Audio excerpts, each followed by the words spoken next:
जिंदगी में जिंदगी का राज पाना चाहिए। जिंदगी में जिंदगी का राज पाना चाहिए। मन और इंद्रियों को स्वबस रखना चाहिए। असत्य और आसक्ति को त्याग करना चाहिए। अपने को जानकर मस्त रहना चाहिए। 4 पंक्ति हैं, बहुत ही महत्वपूर्ण। प्राणी जगत में मानव श्रेष्ठतम प्राणी है और वो 2 भागों में विभक्त है, एक नर और एक नारी। दोनों में कोई बड़ा नहीं, कोई छोटा नहीं, दोनों समान प्राणी हैं। दोनों को भौतिक विकास करने का, आध्यात्मिक विकास करने का जन्म सिद्ध समानाधिकार प्राप्त है।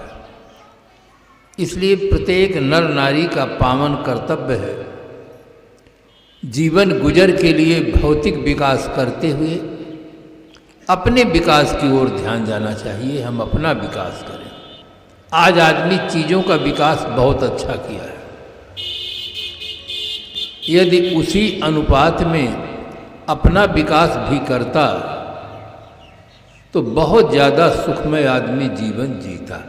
अपने विकास के अभाव में आदमी के पास सुविधाएं तो हैं, संपन्नता है,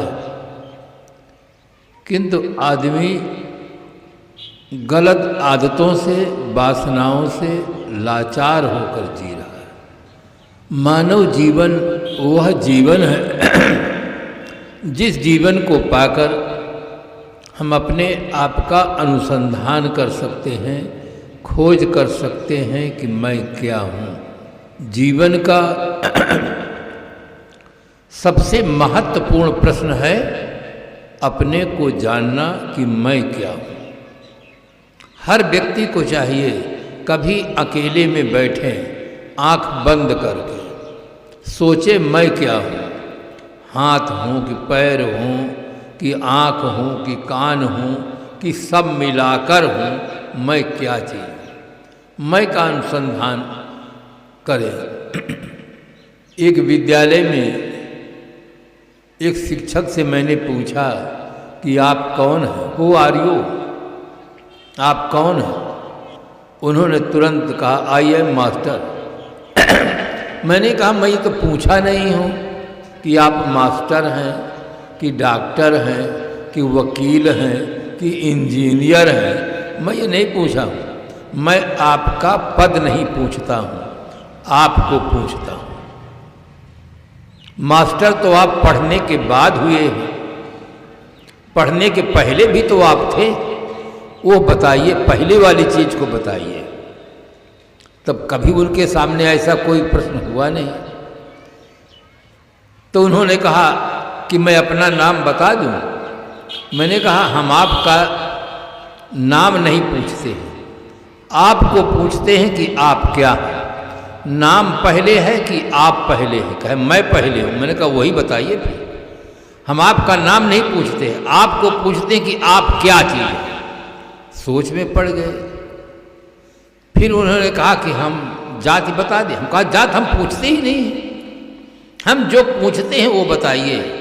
ना आपकी जाति पूछते हैं, ना आपका नाम पूछते हैं, ना आपका पद पूछते हैं, सिर्फ आपको पूछते हैं कि आप कौन हैं, इतने बताइए। तब उन्होंने कहा कि आज तक हम यही उत्तर देते रहे, बताते रहे मास्टर हैं, नाम बताते रहे, जात बता देते रहे। अब आप तीनों को नहीं मानते हैं। मैंने कहा मैं मानता हूँ, ऐसी बात नहीं है, मैं नहीं मानता ऐसी बात नहीं, किंतु मैं सिर्फ आपको जानना चाहता हूँ, आपके पद को नहीं, आपके नाम को नहीं, आपके जाति को नहीं, सिर्फ आपको जानना चाहता हूँ कि आप कौन हैं। तब उनका उत्तर हुआ कि हमें कुछ पता ही नहीं कि हम क्या चीज़ हैं। ये उनका उत्तर है जो अपने को मास्टर कहते हैं। सामान्य बच्चे बेचारे क्या जाने कि उनके सामने कभी ऐसा प्रश्न हुआ नहीं। बच्चे भी अपना नाम पहले बताना चाहते हैं और पूछने वाला तो नाम पूछता नहीं। जीवन का सबसे महत्वपूर्ण प्रश्न है अपने को जानना, और जीवन का सबसे महत्वपूर्ण कर्तव्य है मन इंद्रियों को स्वबस रखना। ये प्रत्येक व्यक्ति का ये सबसे बड़ा कर्तव्य है, और इसी कर्तव्य कर्म के न करने से आदमी का जीवन परतंत्र हो जाता है, अनेक समस्याओं से घिर जाता है, फिर उन्हीं समस्याओं के समाधान में ही उसका अमूल्य जीवन समाप्त हो जाता है। पहला प्रश्न बहुत महत्वपूर्ण है, मैं कौन हूँ। अकेले में आप उस पर चिंतन करें, फिर न समाधान हो तो सदगुरु कबीर साहब ने एक सलाह दी है कि संकट सोच पोच यह कलिमा बहुतक व्याध शरीरा, जहाँ धीर गंभीर अति निश्चल तहाँ उठ मिलो कबीरा। जहाँ धीर गंभीर कोई विवेकी पारखी संत हो वहाँ मिलो, अपनी समस्या रखो, समाधान हो जाए। छोटे छोटे बच्चे थे, खेल रहे थे, उस खेल का नाम है आँख मिचौनी। बच्चों का खेल होता है। एक बच्चा आँख बंद करता है और सब बच्चे छिप जाते हैं, और जैसे टू बोल देते हैं वो आँख खोल देता है। जिसको छू लेता है फिर वो आँख बंद करता है। खेल में ऐसा नियम है। एक बच्चा बहुत चंचल था, जल्दी से टू बोल दिया, इधर उधर वो दौड़ना लगा। दौड़ने में एक बार खंभा से उल्टा दौड़ा तो छू गया। उस बच्चे ने कहा तुम मेरे पैर को छुए हो, मुझको छू ले तो मैं जानूं। अब छोटा बच्चा उसके सामने समस्या, उसने कहा ये तो मेरा हाथ है, मुझे छू ले तो जानूं। कान पकड़ा, कहा ये तो मेरा कान है, मुझे छू ले तो मैं जानूं। चोटी पकड़ा, कहा ये तो मेरी चोटी है। और वो बच्चा परेशान हो गया कि रोज मान लेकर आज मेरा मेरा करता है, ये क्या चीज है। संजोग होता उसी रास्ते से एक विवेकी संत निकले।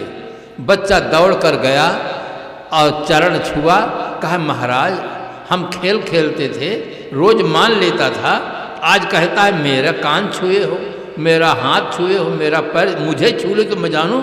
महाराज ये क्या चीज़ है, मैं कैसे छू लूँ तो ये माने।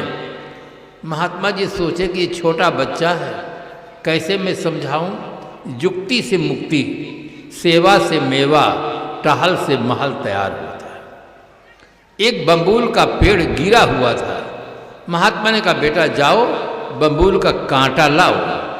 कांटा लाया, कहा ले जाओ कांटा को, इसके हाथ में चुभोना जोर से, वो चिल्लाएगा, तब तुम कहना कि अभी तो हम तुम्हारे हाथ को छुए हैं, तुमको तो छुए नहीं, तुम क्यों चिल्लाते हो।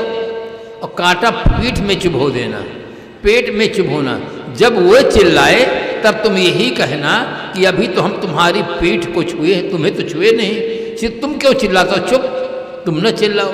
अब वो छोटा बच्चा जो मुरझाया हुआ था एकदम खुश हो गया, उसकी समस्या का समाधान हो गया। आदमी के जीवन में जब कोई दुख आता है तो सबसे ज़्यादा प्रभाव उसके चेहरे पर पड़ता है। कोई सुख आता है तो उसका भी प्रभाव उसके चेहरे पर पड़ता है, गुलाब के फूल की तरह खिला रहता है। इसीलिए कहा जाता है face is the index of mind, चेहरा अंतःकरण का मार्गदर्शक होता है। आदमी जो नहीं बताना चाहता है उसका चेहरा उसको बताता है कि भीतर क्या है। छोटा बच्चा खुश हुआ, कांटा उठाया, दौड़ा तेजी से, उसके हाथ में चुभोया, जोर से चिल्ला। उसने कहा चुप, अभी तुम्हें तुम्हारे हाथ को छुआ हूं। चिल्लाए तो हाथ चिल्लाए, तुम क्यों चिल्लाते हो। उसको कई जगह प्रयोग किया। अब उसके सामने समस्या खड़ी हुई। वो देखा था कि वो साधु गया, वही राज बताया है। सारा भेद बताने वाले जीवन का राज साधु हैं। अगर आप साधु की संगत नहीं करेंगे तो 16 आना समझ लें, आप जीवन का राज नहीं पा सकते। कोई संत मिलना चाहिए। इसीलिए गोस्वामी जी ने कहा संत मिलन सम सुख कछु नाही। सदगुरु कबीर साहब ने कहा संगत कीजिए साधु की। सभी महापुरुष कहते साधु की संगत करो तो आपको राज खोल देंगे, सही सही बता देंगे। वो बच्चा दौड़ा और कहा महाराज मेरे हाथ में चुभोया जाता है कांटा तो मुझे दुख क्यों होता है, क्योंकि मुझे तो छुआ नहीं है, मेरे हाथ में कांटा चुभोया गया तो मुझे दुख क्यों होता है।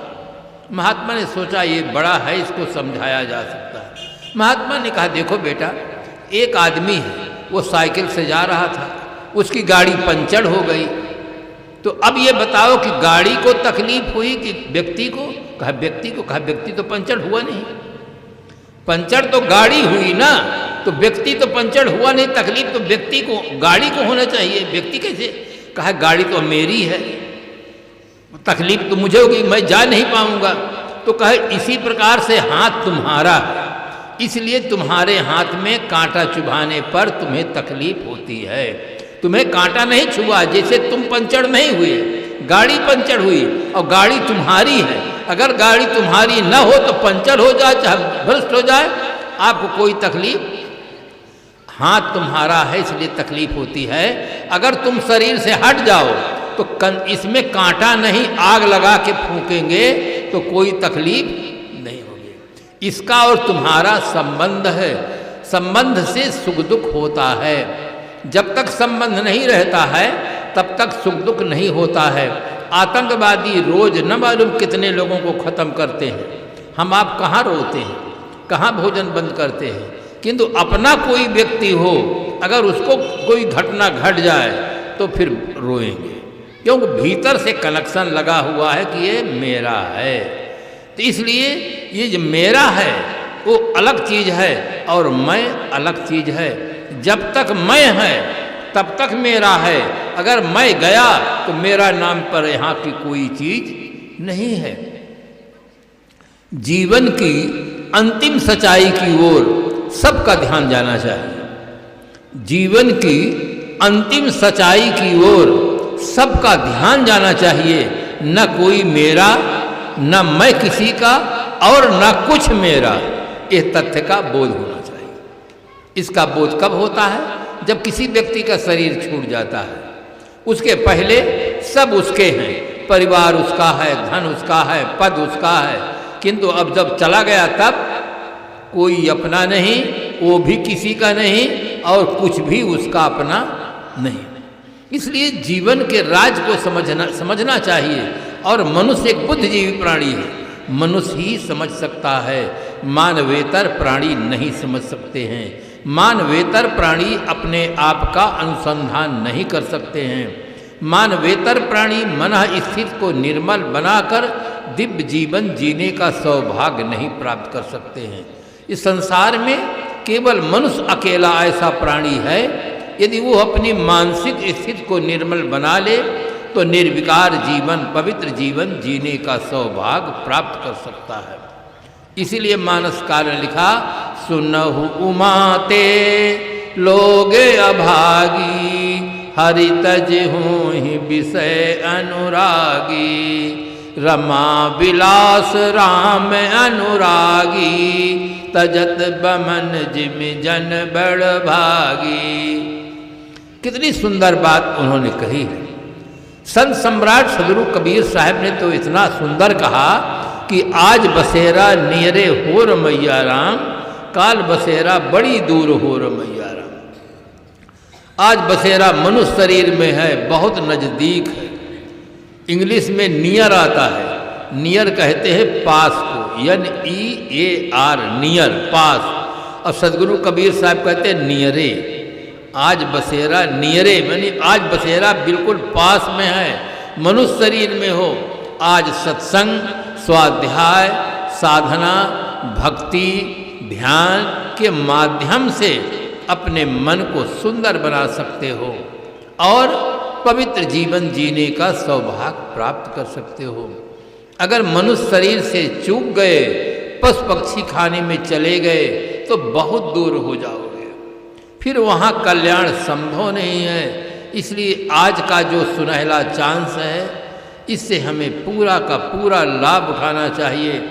कहाँ ही कबीर जान दे बही, जब से चेतय तब से सही। जब से हमें कोई सद्गुरु मिल जाए, संत मिल जाए, हम भजन भक्ति करें, स्वाध्याय करें, साधना करें, अच्छे अच्छे ग्रंथों को पढ़ो। आज आदमी अनेक प्रकार के व्यंजन तो खाना चाहता है, अगर निमंत्रण में जाता है तो अनेक प्रकार के मिष्ठान बने रहते हैं, बड़े स्वाद से, बड़े प्रेम से खाता है। शरीर के लिए तो ध्यान देता है, किंतु मानसिक भोजन, अच्छे अच्छे हमें विचार प्राप्त हों, इसके लिए अच्छे अच्छे ग्रंथों को पढ़ना नहीं चाहता। ग्रंथों के पढ़ने से ये मानसिक भूख होती है, अच्छे विचार मिलते हैं, अच्छे कर्मों की ओर प्रवृत्ति होती है, आदमी को साहस मिलता है, प्रेरणा मिलती है कि हमें भी अच्छा जीवन जीना चाहिए। काम अच्छा कर लो, अच्छी जिंदगानी आपकी, लोग भी सीखें सबक सुनकर कहानी आपकी। आपका जीवन एक आदर्श जीवन हो, एक ऐसा जीवन हो जिससे लोगों को सुंदर प्रेरणा मिले, बल मिले कि हम भी ऐसा जीवन जी सकते हैं। अपनी जिंदगी आप पैदा कर, अगर जिंदों में है, अपनी जिंदगी आप पैदा कर, अगर जिंदों में है, वो जिंदगी क्या है जो जिंदगी न बदल दे। वो जिंदगी कोई जिंदगी नहीं है जिस जिंदगी को पाकर हम जिंदगी में परिवर्तन न कर सकें। अपनी शक्ति को पहचानें और जीवन में परिवर्तन करें। जीवन के दो बहुत बड़े अभिशाप हैं। आपके मन में जिज्ञासा होगी कि वे दो अभिशाप कौन हैं। एक है दुराचरण और दूसरा है अंधविश्वास। ये जीवन के दो बहुत बड़े अभिशाप हैं और इन्हीं दो में आदमी की अनेक प्रकार की शक्ति खर्च होती है। या तो दुराचरण में खर्च होती है या तो अंधविश्वास में होती है। जीवन के लिए सर्वोत्तम वरदान सदाचरण और सद्ज्ञान है। ये जीवन के दो बहुत बड़े वरदान हैं। आदमी बुद्धिजीवी प्राणी है। परस्पर जब दो व्यक्ति मिलते हैं तो अपनी परंपरा के अनुसार नमस्ते, जय श्री राम, दंडवत, वालेकुम सलाम, गुड मॉर्निंग, साहेब बंदगी, अभिवादन प्रत्याभिवादन करके कुशल मंगल पूछता है कि कहो भैया हाल चाल क्या है। लोग शिष्टाचार ज़्यादा सीख लिए। शिष्टाचार के नाते तुरंत कहते हैं घर द्वार, लड़के बच्चे, मकान दुकान सब ठीक, खूब चकाचक, परफेक्टली ऑल राइट, बिल्कुल चकाचक। थोड़ा सा उनसे घुमा कर पूछो कि आपके घर में बच्चे अनुकूल हैं, बहुएं प्रेम से रहती हैं, तब कहते हैं साहब आप तो सतयुग की बात करते हैं। अरे ससुराल प्यार लगी जब ते, रिप रूप कुटुंब भये तब ते, सुतमा नहीं मात पिता तब लो, अब लालन दीख नहीं जब लो। महाराज एक बच्चा शराबी है, एक चोर है, एक आलसी है, एक जेल में बंद है, चोरी किया है। बहुएं 4 स्थानों से आई हैं, उनके अपने अपने संस्कार हैं। पता नहीं महाभारत कब हुआ, किंतु हमारे घर में तो सुबह होते ही इतना महाभारत, इतना काँव काँव मच जाता है कि कौवा भी बैठने में शर्माता है। सोचता है कि मुझसे बड़े बड़े कौवा हैं, ये काले नहीं गोरे कौवा। बेचारा मारे शर्म को उड़ जाता है। महाराज हाल ठीक नहीं है।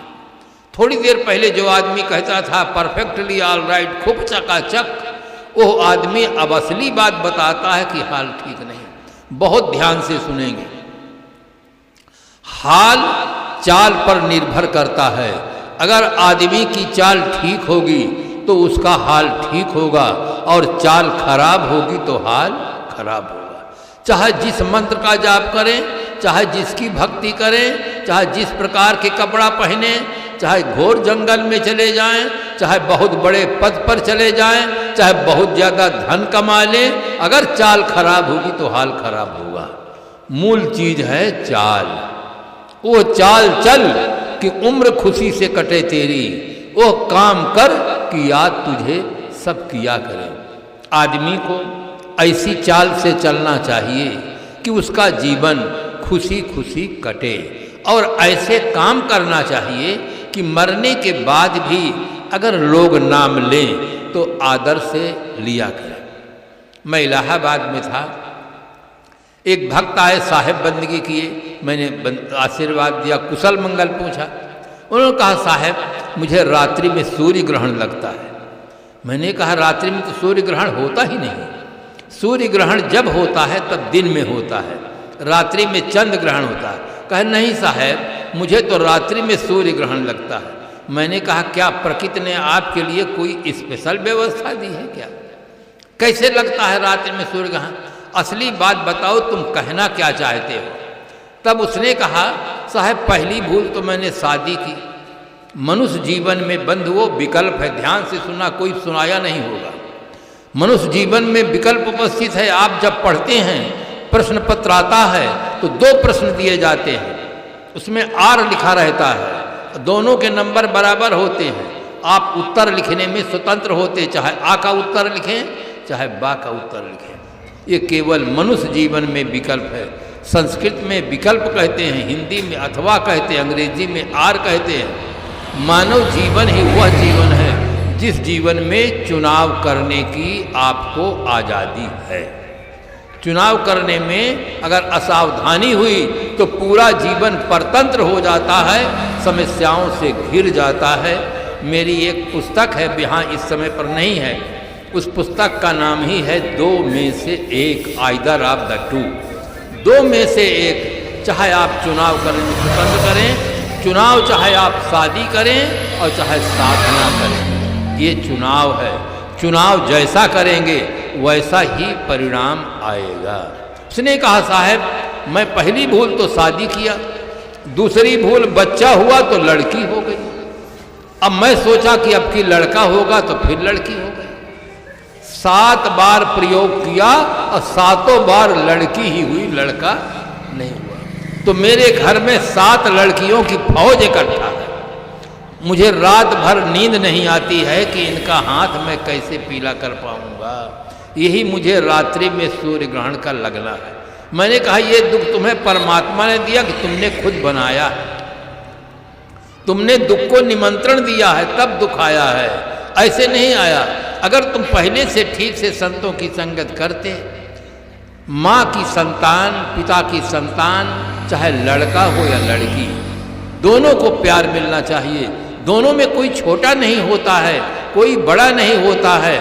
लड़की पैदा हो जाती है तो ऐसा लगता है लाखों रुपए घाटे का बिल आ गया है, कोई उत्सव नहीं होता है।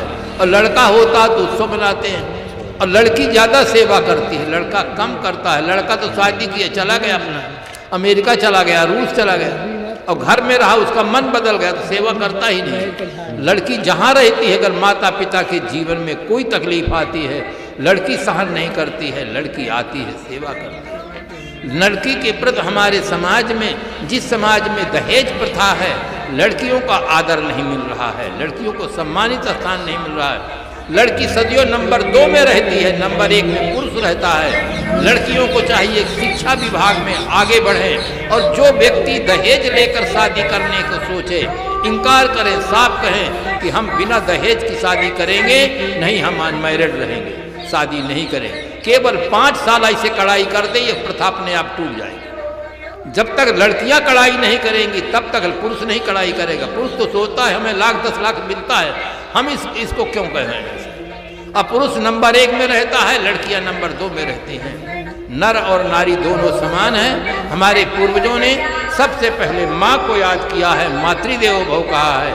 माँ का बहुत बड़ा उपकार है। प्रत्येक व्यक्ति का पावन कर्तव्य है कि मातृशक्ति का हम आदर करना सीखें। अगर लोग सत्संग के माध्यम से आकर मातृशक्ति का आदर करें तो अपहरण समाप्त हो सकता है, बलात्कार समाप्त हो सकता है। आज इसकी बहुत आवश्यकता है। आज जब पेपरों में हम पढ़ते हैं, बहुत दुख होता है कि नारी जात के साथ, छात्राओं के साथ क्या क्या घटनाएं घट रही हैं। पढ़ने जाते हैं, उनके साथ घोर अत्याचार हो रहा है। कौन करता है? ये पढ़ा लिखा समाज हमारा करता है। इसलिए आज एक जागृति की आवश्यकता है कि हम मातृशक्ति का आदर करें, वैचारिक धरातल को सुंदर बनाएं। आज हमारे समाज में जल का प्रदूषण बढ़ रहा है, वायु का प्रदूषण बढ़ रहा है, ध्वनि प्रदूषण बढ़ रहा है, अनेक प्रकार के प्रदूषण बढ़ते चले जा रहे हैं। सरकार उसके लिए उपाय कर रही है।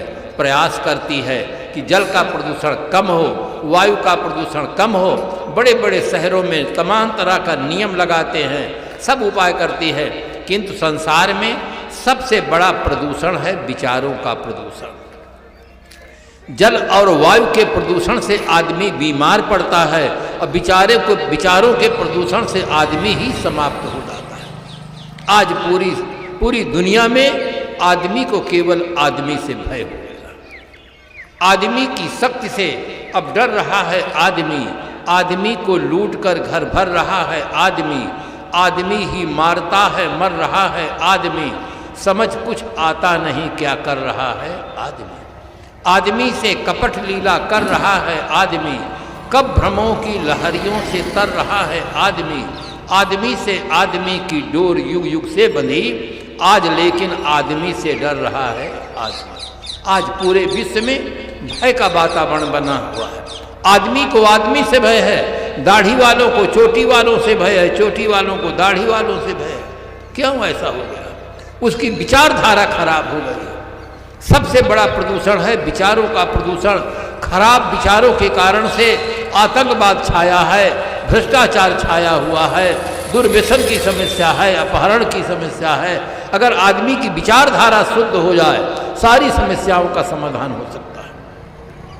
इसलिए हर आदमी को इस दिशा में सोचना चाहिए। आप न सोचें, आप कभी दिमाग में आ जाए अरे हम अकेले सुधरेंगे तो क्या होगा। एक एक सुधरने से ही समाज सुधरता है। अगर एक एक आदमी हट जाए तो समाज नाम की कोई चीज़ ही नहीं रह जाएगी। एक आदमी का बड़ा महत्व होता है। इसलिए आप एक इकाई हैं समाज के। आप खुद अपने विचारों में परिवर्तन करें, सत्संग में आएँ, स्वाध्याय करें, साधना करें, एक अच्छा जीवन जीने का सौभाग्य प्राप्त करें। राष्ट्र के लिए आप एक अच्छे नागरिक बने। इन्हीं उद्देश्य को लेकर के यहाँ के कबीर सत्संग समिति के सदस्यों ने बहुत प्रशंसनीय कदम उठाया है सत्संग का। जो हमारी माताएं, बहनें, बच्चे बाहर नहीं जा सकते थे, उनको सुनने का, सेवा करने का सुनहरा अवसर उनको मिला है। आप 3 दिन तक संतों की वाणी को बड़ी ही श्रद्धा और भाव के साथ श्रवण किए हैं। उस पर मनन करेंगे। जो बातें आपको ठीक लगें उसे अपने जीवन में प्रयोग करें। प्रयोग करने से हमें पूरा का पूरा लाभ मिलता है। तो इस दिशा में सभी को सोचना चाहिए कि हमारा जीवन अच्छा बने, हम परिवार के लिए एक अच्छे सदस्य बने।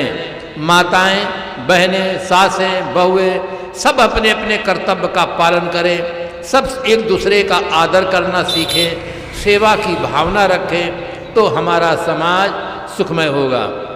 3 दिनों से आप सबके सुंदर भाव विचारों को देखकर हमारा संत समाज बहुत प्रसन्न है और सबके लिए शुभ कामना करता है कि इसी प्रकार से आप भविष्य में भी पारिवारिक सामाजिक संगठन बनाए रहें, सुमत बनाए रहें, जिससे भविष्य में भी हमारे नन्हे मुन्ने बच्चों को सुंदर प्रेरणा मिलती रहे, ये एक अच्छा जीवन जीने का सौभाग्य प्राप्त करें। इन्हीं शुभकामनाओं के साथ अपनी वाणी को विराम देते हैं।